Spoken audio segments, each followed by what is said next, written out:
Graça e paz a você que acompanha o Ministério Carvalhos de Vida e está acompanhando também o estudo do livro do profeta Daniel. Hoje vamos iniciar a terceira parte do estudo.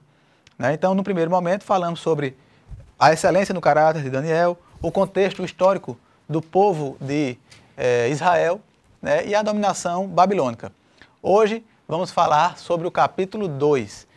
Então, vamos falar sobre um acontecimento específico, a questão da revelação do sonho do rei a Daniel, como isso aconteceu, os detalhes do acontecimento, também a questão da fornalha ardente relacionada à estátua construída pelo rei para adoração. Então, nesse terceiro momento do nosso estudo, vamos tentar esmiuçar e compreender os fatos mais detalhadamente.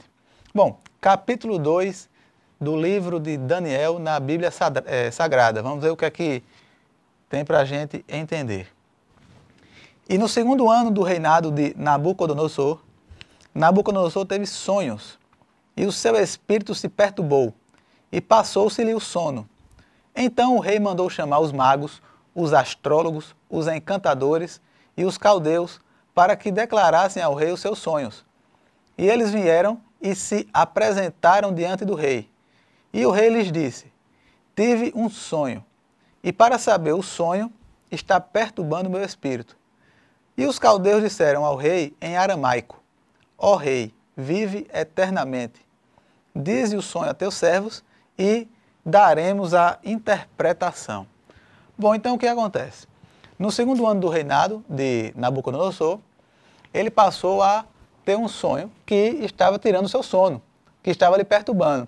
Então, se a gente for observar no contexto, este teve um sonho, significa dizer que esse sonho era recorrente, poderia ser recorrente. Então, ele passa a ter um sonho, que a gente sabe que foi uma revelação dada pelo próprio Deus, para glorificar o seu nome, e isso estava perturbando o seu sono. Então, nesse momento, o rei convoca todos os magos, os astrólogos, os sábios da Babilônia, para que possam, então, revelar o seu sonho. Vamos à frente. Respondeu o rei e disse aos caldeus: o assunto me tem escapado.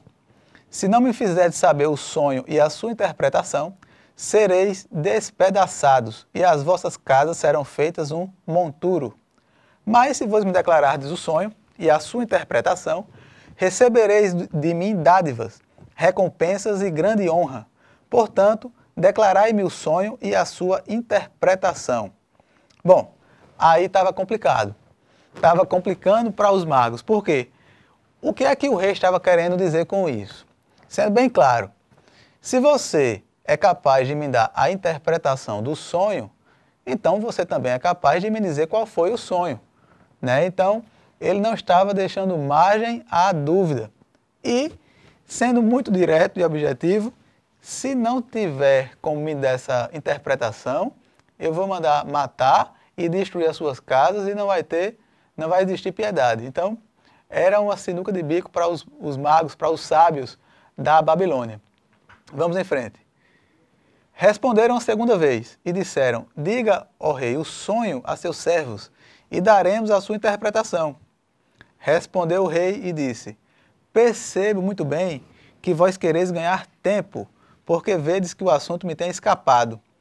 De modo que, se não me fizerdes saber o sonho, uma só sentença será a vossa, pois vos preparastes palavras mentirosas e perversas para as proferirdes na minha presença, até que se mude o tempo. Portanto, dizei-me o sonho para que eu entenda que me podeis dar a sua interpretação. Ou seja, o rei teve um sonho. Então, na Bíblia, no contexto do livro, quando a gente entende, quando o livro apresenta que o rei teve um sonho, alguns estudiosos apontam que esse sonho poderia realmente ser recorrente, porque isso vinha perturbando ele.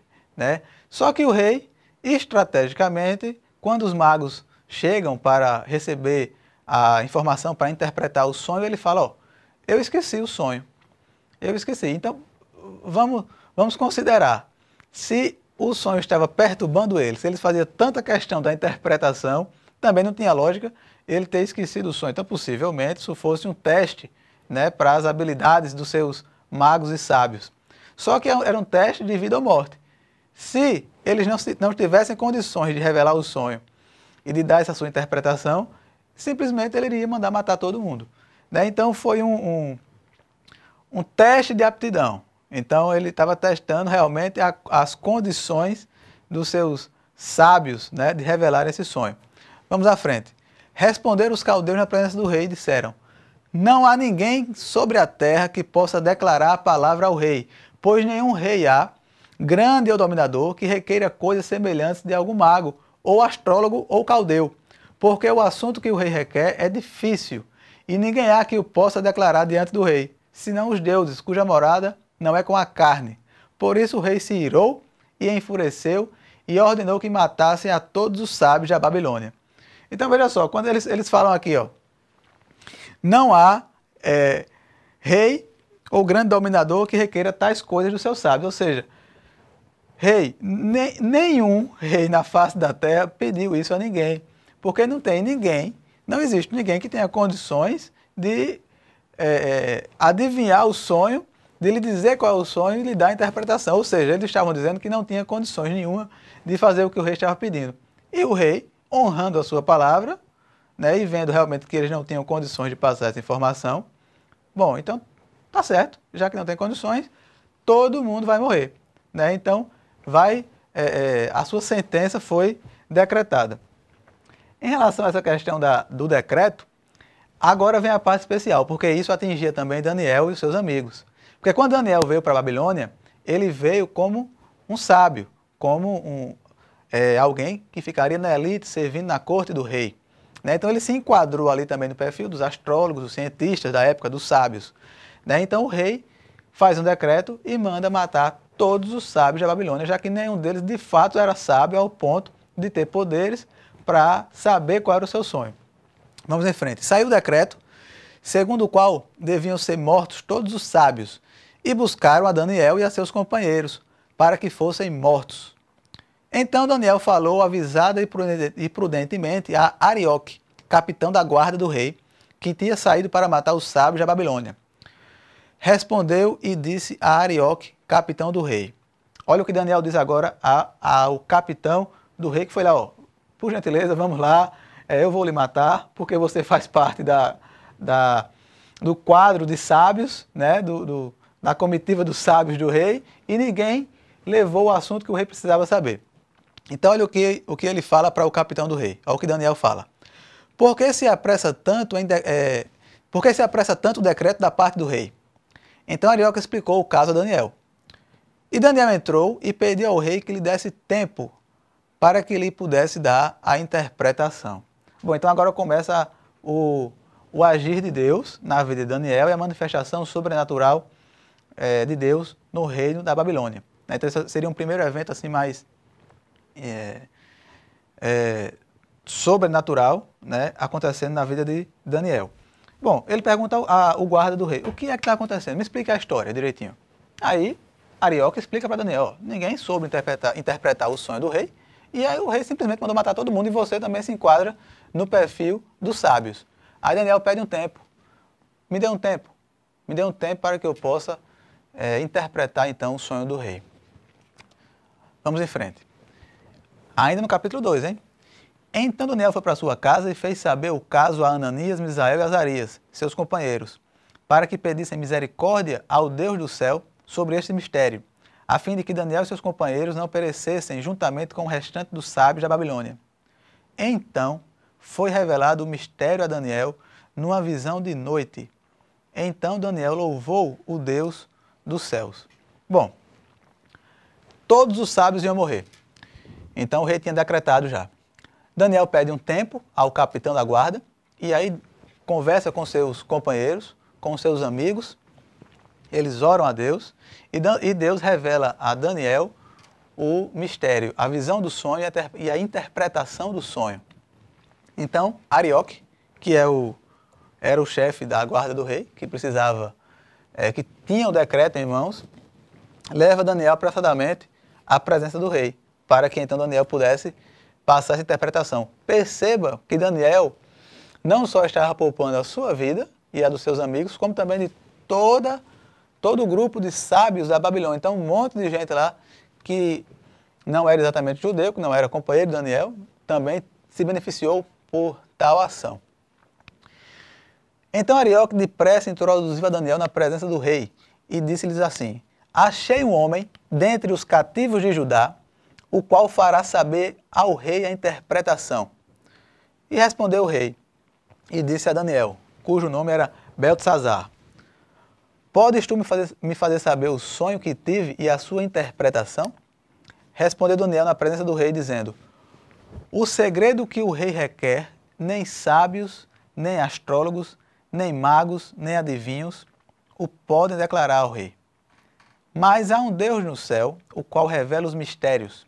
Ele pode, pois, fazer saber ao rei Nabucodonosor o que há de acontecer nos últimos dias, o teu sonho e as visões da tua cabeça que tiveste na tua cama são estes. Então, nesse momento, Daniel vem e não requer a glória para si. Ele não fala que é ele que vai revelar o sonho. Ele fala que existe um Deus nos céus capaz de revelar as visões e os sonhos e o que vai acontecer nos últimos dias, nos próximos dias, no futuro, ao rei. Então, nesse primeiro momento, Daniel já está glorificando, louvando o nome de Deus, para que Deus seja glorificado e não ele. Ele está se mostrando como um instrumento na presença do rei, um instrumento do Deus dos céus, do Deus dos cativos de Judá, como ele é mencionado pelo o chefe da guarda.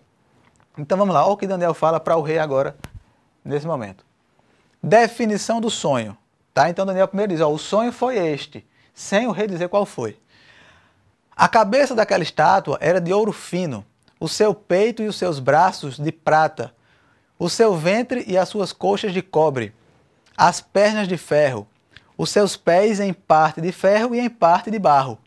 Estava vendo isto quando uma pedra foi cortada sem auxílio de mão, a qual feriu a estátua nos pés de ferro e de barro, e os esmiuçou.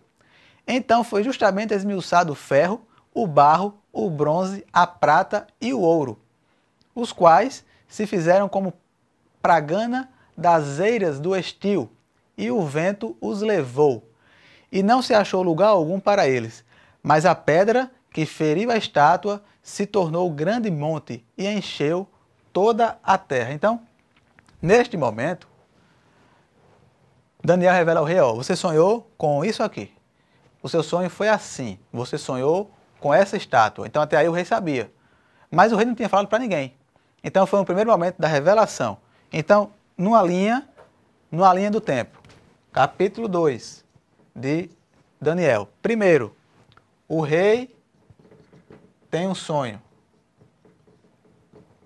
O rei não revela o sonho e pede a interpretação. Nenhum mago consegue interpretar. Daniel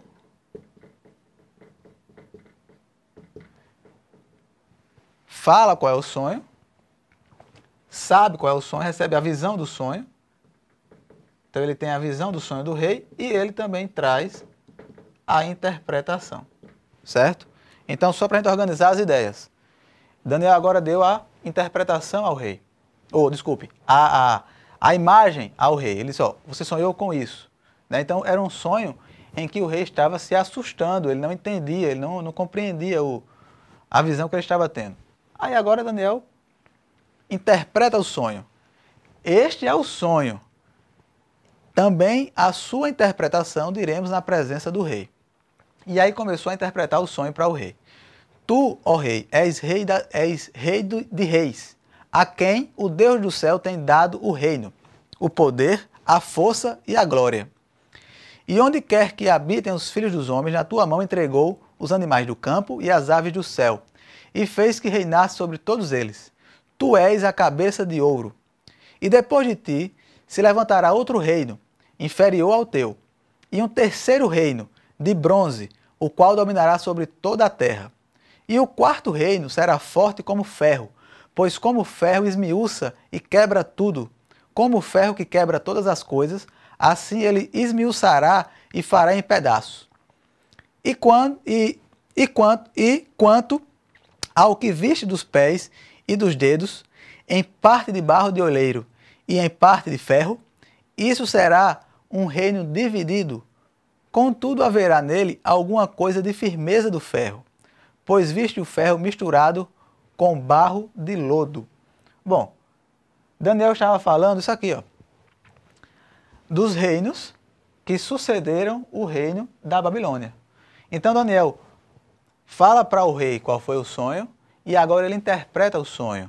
Então, quando a gente vai na linha do tempo da história, cientificamente comprovada, os fatos históricos, a gente percebe que Daniel falou ao rei da Babilônia sobre o reinado da Babilônia, que foi de 605 a.C. a 539 a.C.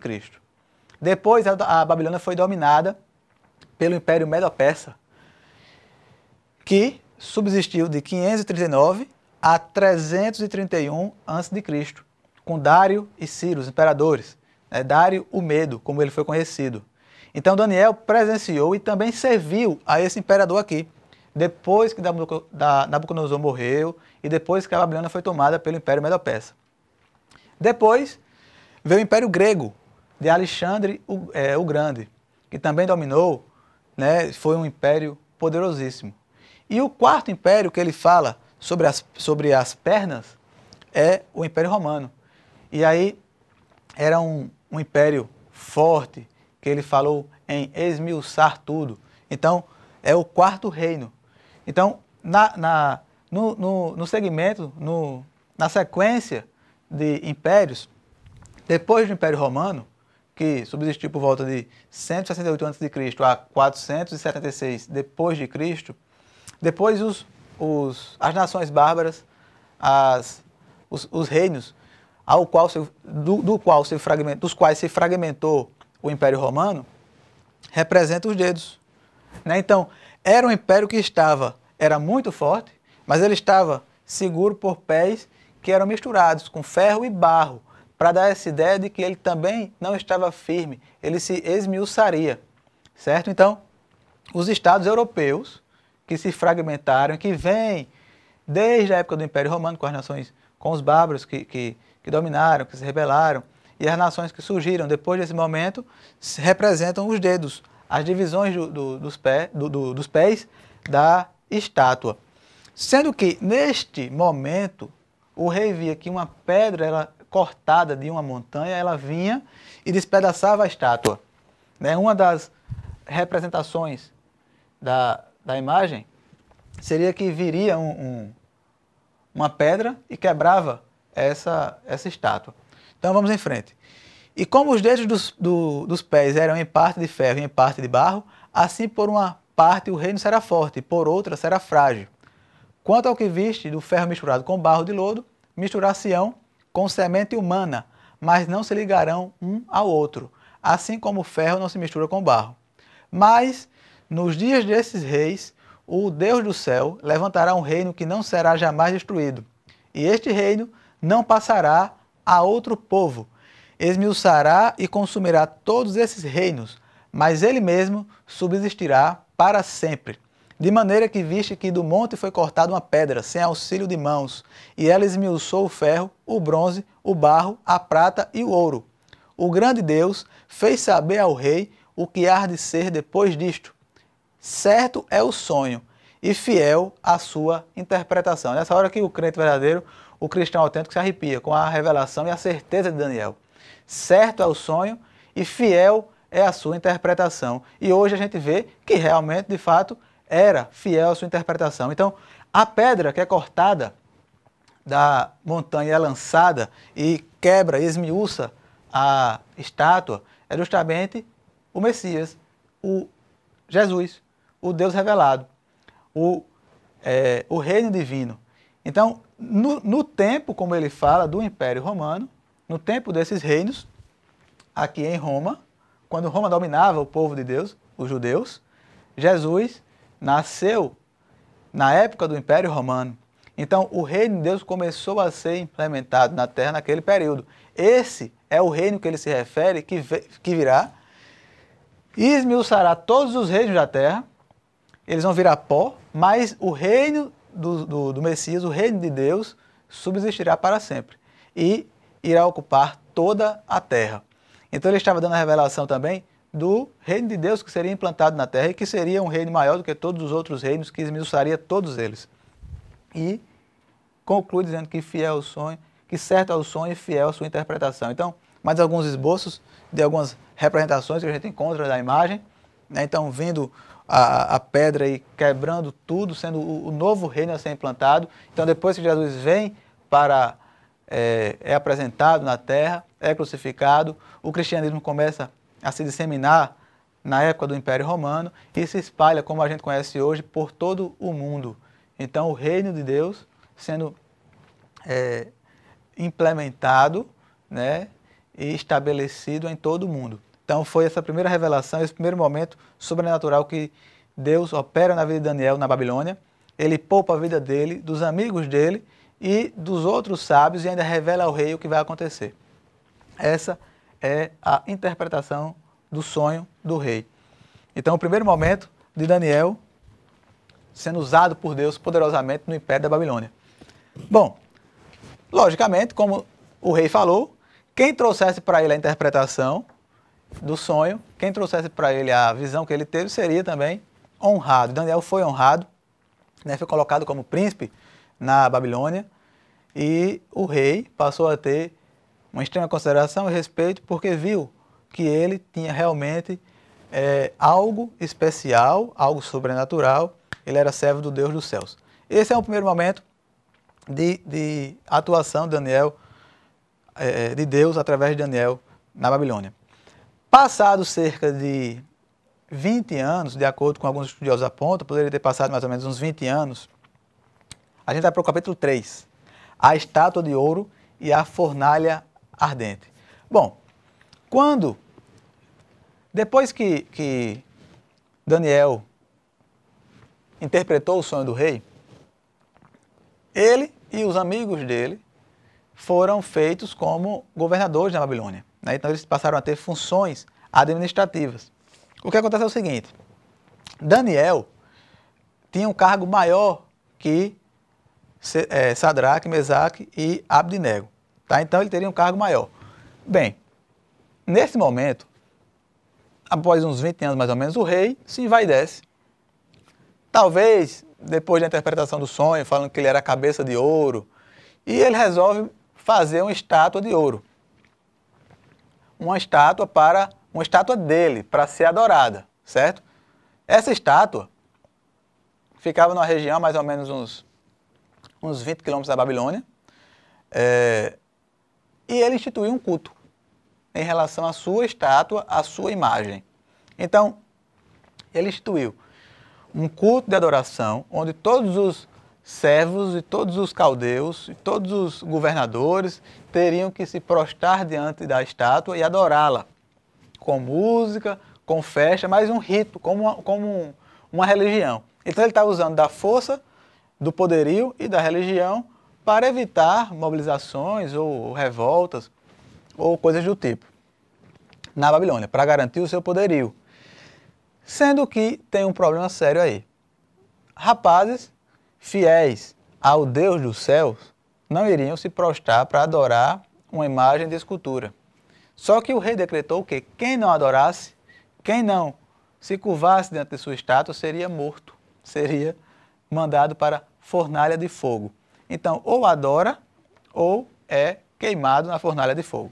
Bom, nesse momento, o rei Nabucodonosor fez uma estátua de ouro, cuja altura era de 60 côvados e a sua largura de 6 côvados.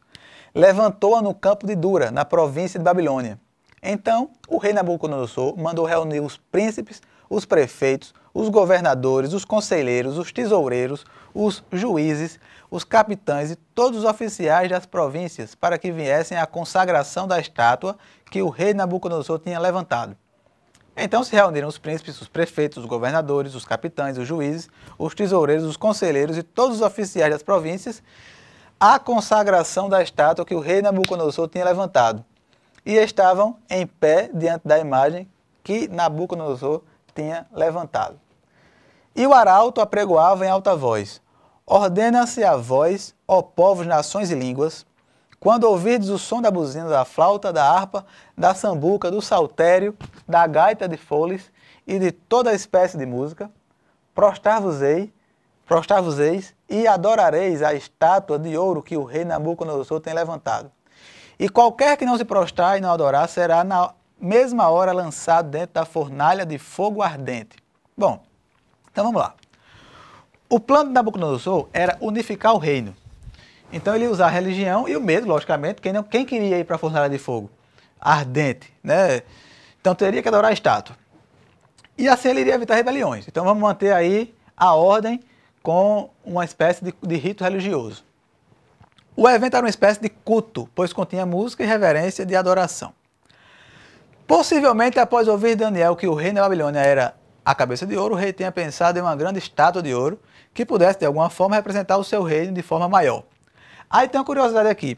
A estátua tinha cerca de 30 metros de altura por 3 de largura. Isso representa 66 côvados de altura por 6 de largura. Meia, meia, meia. Então, na Bíblia, o Império da Babilônia é representado sempre, é apontado sempre como o reino mundano, o reino de Satanás. Ele faz menção, ele faz essa comparação ao reino da terra. Então, a gente vê alguns apontamentos, algumas ilustrações que conectam, onde a Bíblia não se contradiz em nenhum momento.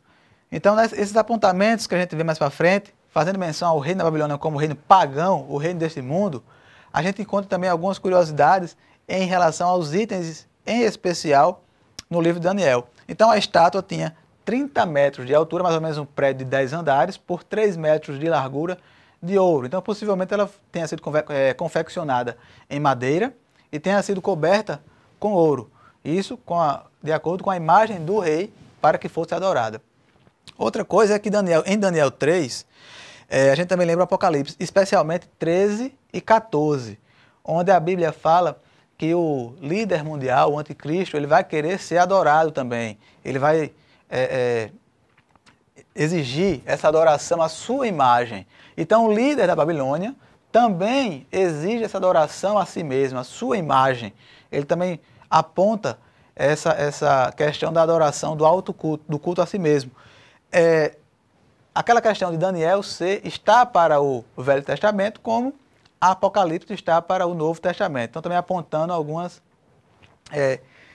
particularidades que interligam os dois livros, relacionados a, por exemplo, a imagem do anticristo. Bom, agora tem uma sinuca de bico aí. O que acontece? O rei fez a estátua e exigia que todos adorassem.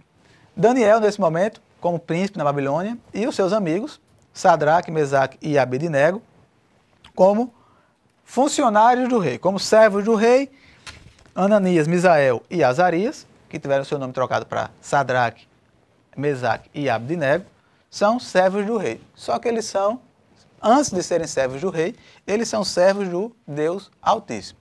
O que é que vai acontecer agora? Vamos em frente. Portanto, no mesmo instante em que todos os povos ouviram o som da buzina, da flauta, da harpa, da sambuca, do saltério e de toda a espécie de música, prostraram-se todos os povos, nações e línguas e adoraram a estátua de ouro que o rei Nabucodonosor tinha levantado.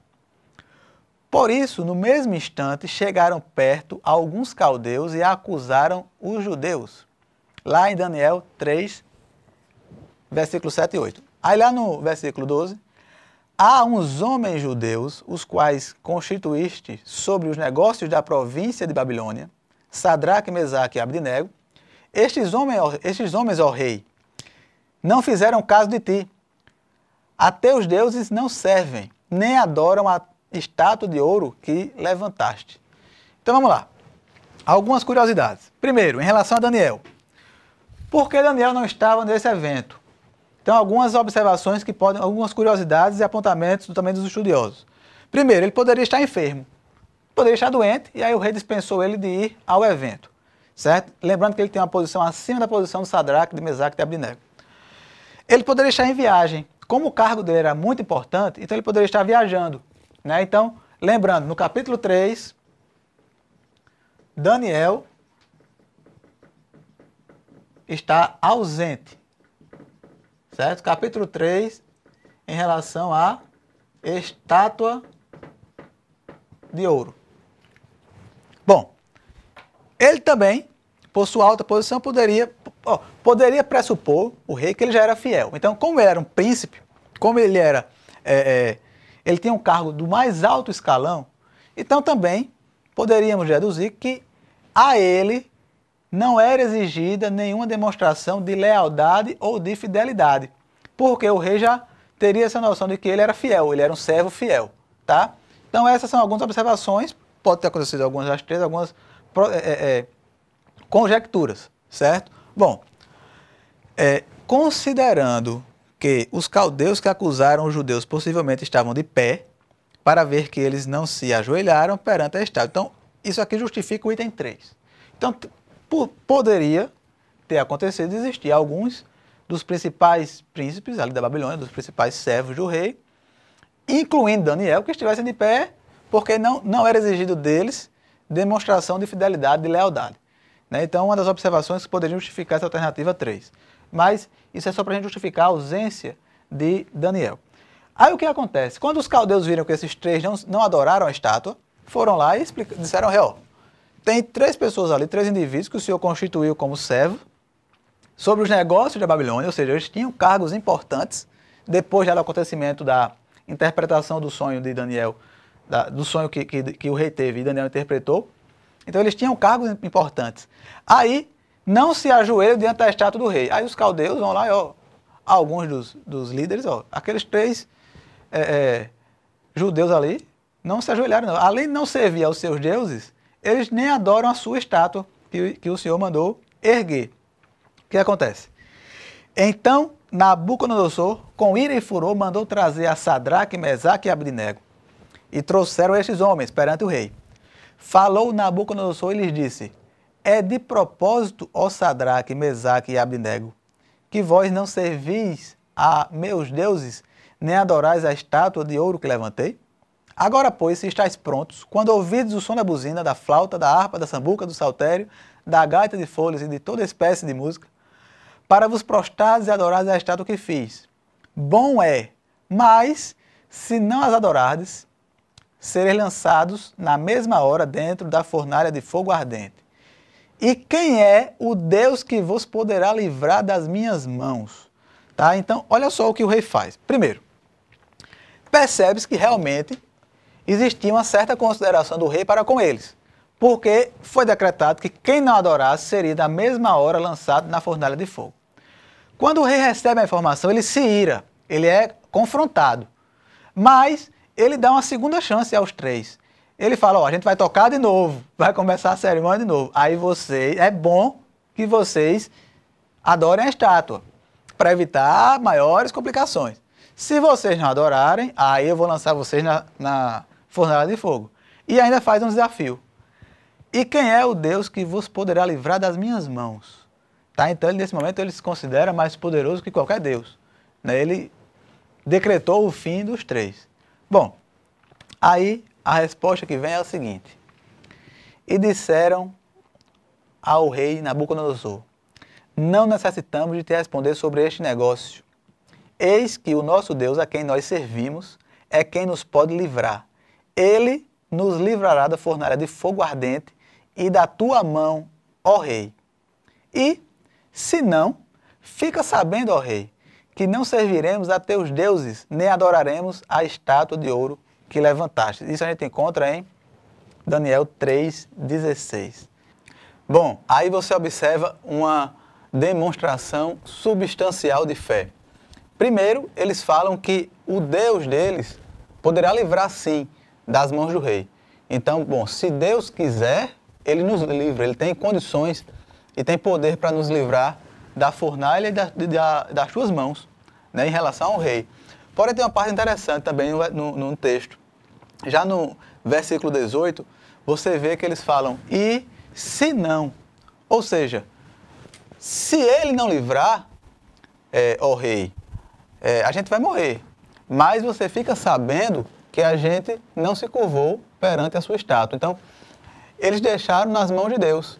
Né? Então, deixando claro que, sim, Deus tem poder, Deus pode nos livrar da fornalha e das tuas mãos.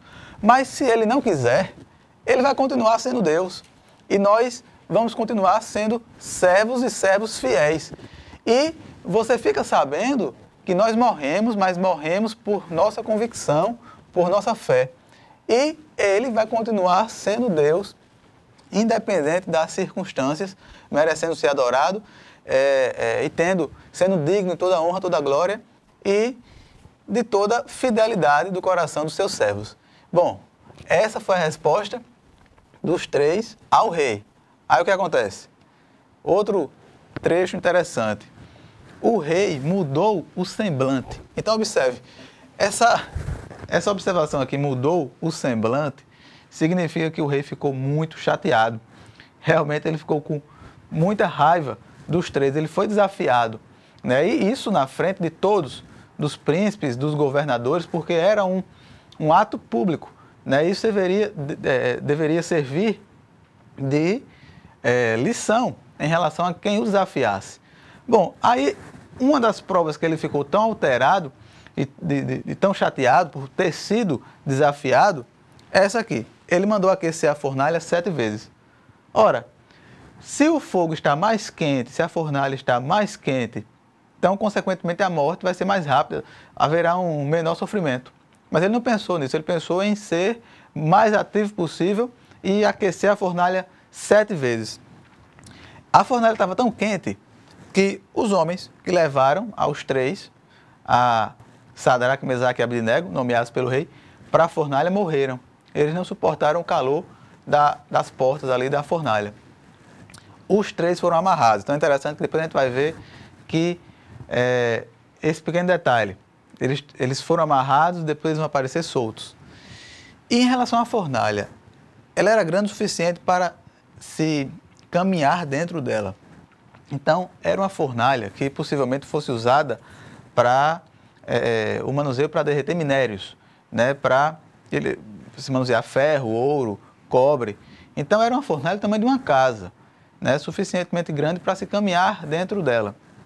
Bom, fornalha aquecida 7 vezes mais, até os soldados do rei que levaram os 3 à fornalha morreram. E o que acontece?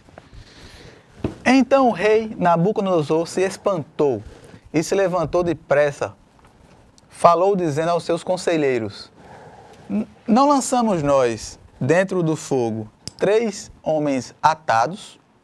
Responderam e disseram ao rei: é verdade, ó rei. Respondeu dizendo: eu, porém, vejo 4 homens soltos, que andam passeando dentro do fogo, sem sofrer nenhum dano. E o aspecto do quarto é semelhante ao Filho de Deus. Bom, esse trecho apresenta uma aparição pré-encarnada de Jesus Cristo, né? Então, quando a Bíblia menciona o anjo do Senhor, em determinados momentos ela está fazendo menção ao próprio Deus, ao próprio Filho de Deus, né? Então, Jesus, numa aparição pré-encarnada, antes de ser apresentado, antes de vir ao mundo. Então tem alguns trechos no Velho Testamento que a gente pode entender que o próprio Deus se apresentou e estava junto com eles, caminhando com eles na fornalha. Então eles estavam atados e depois o rei percebe que tem não só 3, mas 4. E percebe também que esse quarto é diferente. Ele não é um homem comum.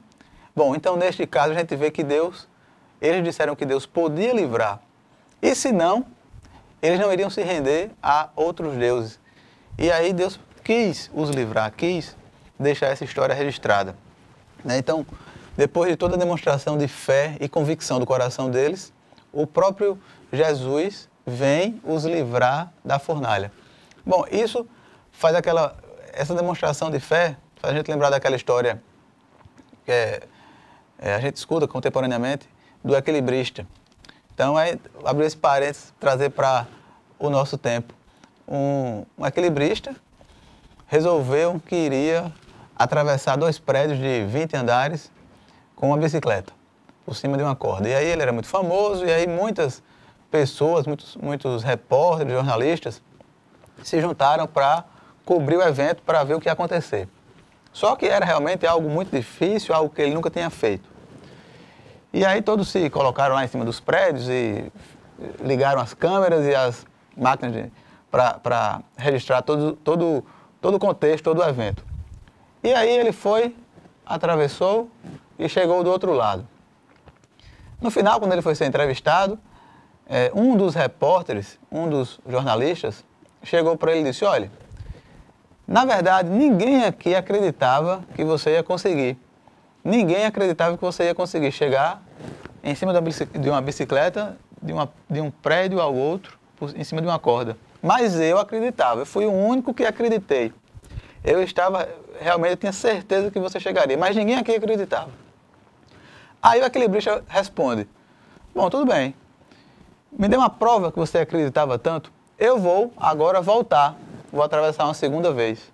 Então, vamos comigo, vamos no bagageiro da bicicleta. E aí, se fosse você iria? Você acha que ele foi?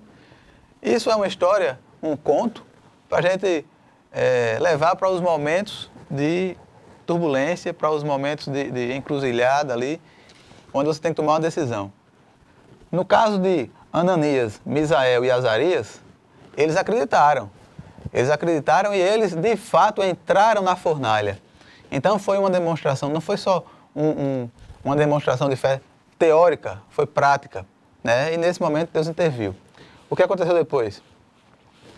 Então, chegando-se Nabucodonosor à porta da fornalha de fogo ardente, falou dizendo: Sadraque, Mesaque e Abdinego, servos do Deus Altíssimo, sai e vinde.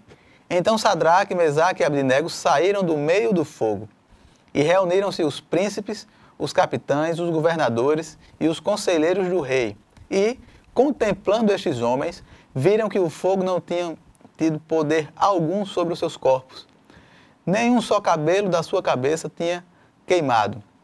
Nem as suas capas se mudaram. Nem cheiro de fogo tinha passado sobre eles. Bom, eles entraram na fornalha amarrados. Jesus foi lá na fornalha e livrou-os, e eles saíram sem as amarras, soltos, e deram testemunho para toda a cúpula do governo da Babilônia. Então não só foram livrados, como deram testemunho do poderio do Deus Altíssimo. Falou Nabucodonosor dizendo: Bendito seja o Deus de Sadraque, Mesaque e Abidnego, que enviou o seu anjo e livrou os seus servos, que confiaram nele, pois violaram a palavra do rei, preferindo entregar os seus corpos, para que não servissem nem adorassem algum outro Deus, senão o seu Deus. Por mim, pois, é feito um decreto, pelo qual todo povo, e nação e língua que disser blasfêmia contra o Deus de Sadraque, Mesaque e Abdinego, seja despedaçado, e as suas casas sejam feitas um monturo, porquanto não há outro Deus que possa livrar como este. Então o rei fez prosperar a Sadraque, Mesaque e Abdinego na província de Babilônia. Bom, eles entraram em uma situação e saíram melhor do que entraram. Eles saíram da fornalha para serem promovidos e dando testemunho do poderio do Deus vivo. Fizeram um rei pagão glorificar o nome do Deus vivo, do Deus de Israel, em toda a província da Babilônia. Então entraram como servos castigados, né, que desacataram o rei, e saíram para serem promovidos pelo rei e ainda ver o rei publicar um decreto de que o Deus de Israel era o único Deus que realmente poderia livrar, como este livrou os três. Capítulo 3 de Daniel, a famosa história da fornalha de fogo ardente.